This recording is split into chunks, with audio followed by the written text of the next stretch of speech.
Welcome. My name is Bill Moller, and you're going to be hearing a very stimulating conversation over the course of the next few minutes. I'd like to introduce our two guests. First is Robert Maybery. He is the CEO of the global leadership consulting firm Maybery and Company, and Bill George, professor of management practice at Harvard Business School. He's also a former CEO of Medtronic.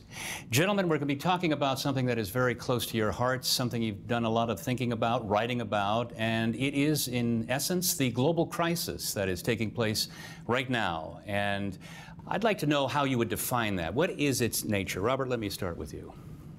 It's a great question, Bill, and it's very broad-based. It encompasses both government and the private sector.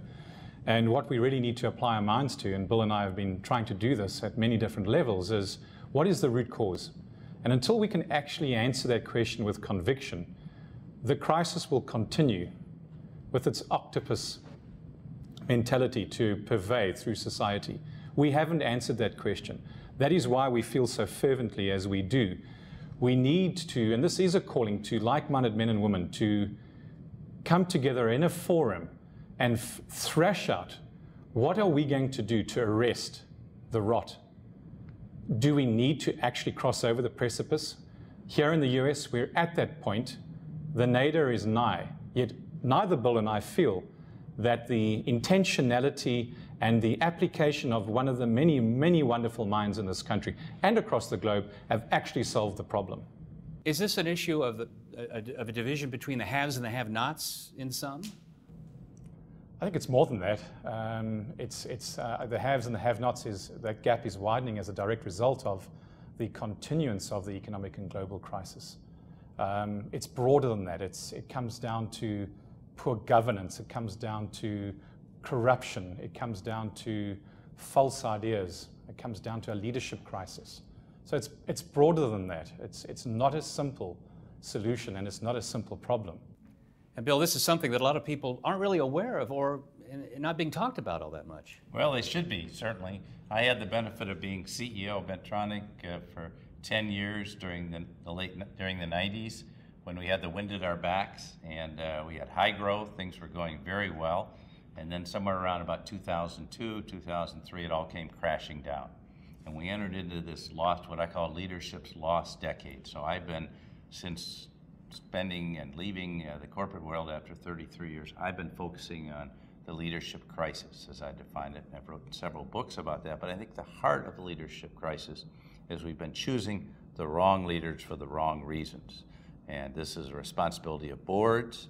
It's often a responsibility of corporations. But as a result of that, in some ways we've seen significant improvements in 10 years. Other things we just keep reverting back because we've gotten this obsession with short-term financial performance that has become the dominant factor. And you asked about haves and haves not. That's led to this haves and haves not. And it's a very dangerous thing because the strength of any country is built on the strength of its middle class. It's hard to think of any country in the world that sustained leadership and success without having a strong middle class. And hand in hand with all of this, obviously, is the political component, too, because private and public relationships are what drive companies forward. So is this a crisis, then, that is evident? Do we see it? Do corporate boards talk about this? Most definitely. And we're seeing, even in corporate boards, a change in terms of the pressure that they are feeling. They're no longer a soft seat for distinguished CEOs or past politicians. And just this morning, we've seen again in the corporate world, CEOs exiting, boards feeling under pressure, the need to perform.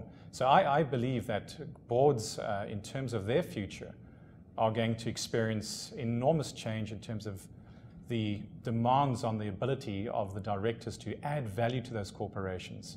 And the whole mix of directors, their responsibilities, how they're chosen, and how the chairman, he or she, guides that board is undergoing a metamorphosis as we sit here today. I want to probe a little bit more about the nature of this crisis that you're talking about. You look at corporations, their stocks are at multi-year highs. They're sitting on pots of money. Earnings look pretty strong. Do they see a crisis afoot?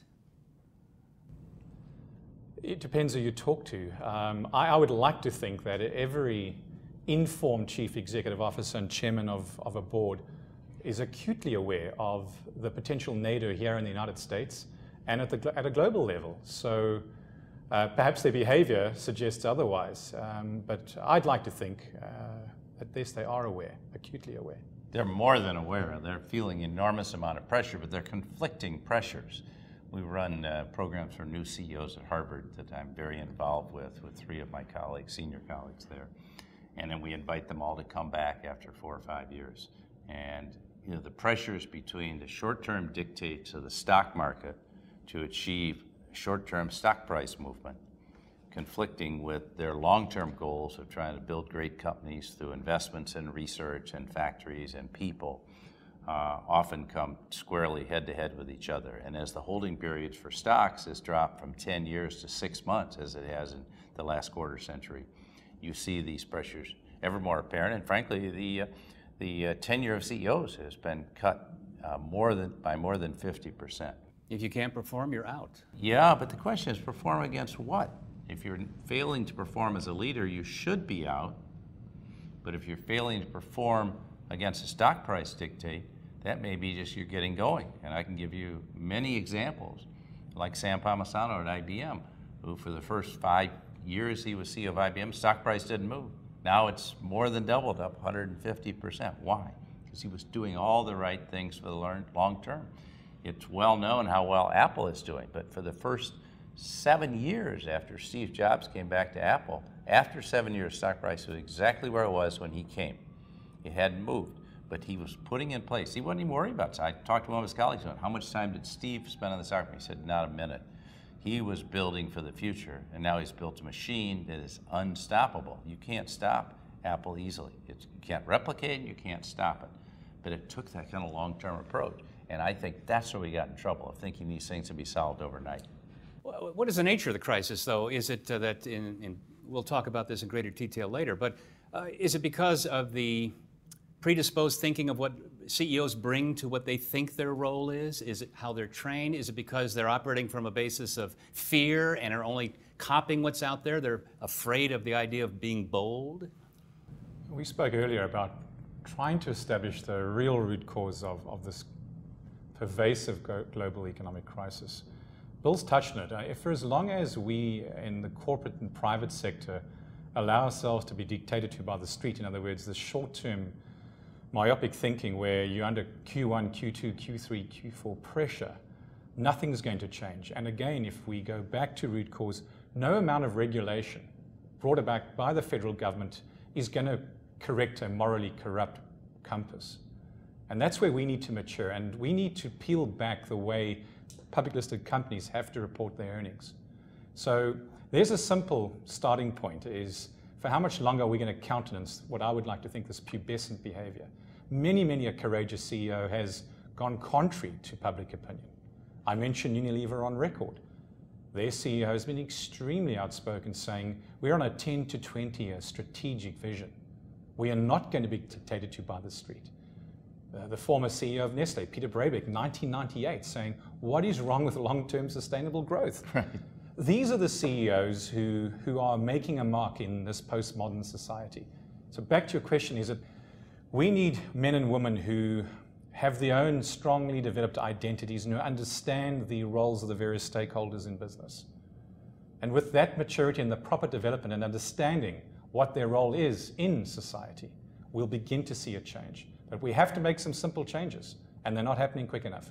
As an investor, I would love to think that companies are operating in a long-term horizon, because that's how I invest as well. Exactly. Rather than the myopia, as you're talking about quarterly numbers, hitting those one after the other. I hate to say it, but you're not the norm. The power is all shifted to the day traders, the program traders, and everything is like this, bing, bing, bing.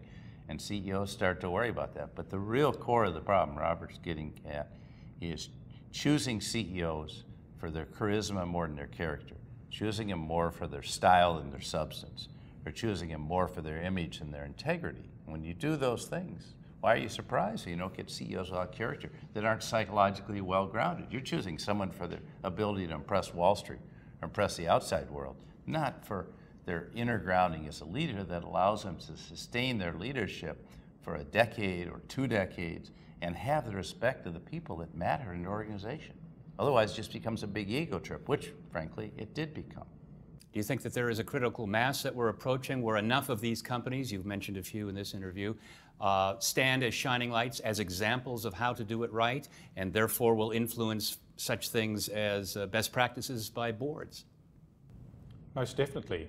Bill's work at Harvard and many others who are following suit is definitely giving us the opportunity to place the right CEOs, leaders in the right roles. A question that was asked earlier is there a dearth of leadership? And both Bill and I concurred and said no, there are outstanding women and men in the business community today. It's simply that boards are not selecting the right leaders. That is another vexed question as to why they don't. I think, Robert, a lot of them decided they had to go outside.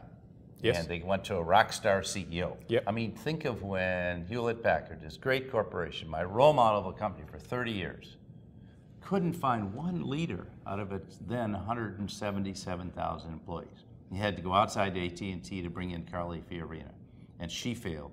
And then Mark Hurd was brought in. They didn't go to the inside. All those employees, what do they think? Why are we not considered? And they brought in Hurd for NCR, and he played a very short-term game. Between the two of them, they cut the R&D from 10% to 3%. So today, Hewlett-Packard had no future. And then Hurd had a sexual dalliance, and he went off. And next in is Leo Apotheker. He fails after 11 months. Now Meg Whitman's trying to survive, but they don't have a strategy. They don't have the core of a company.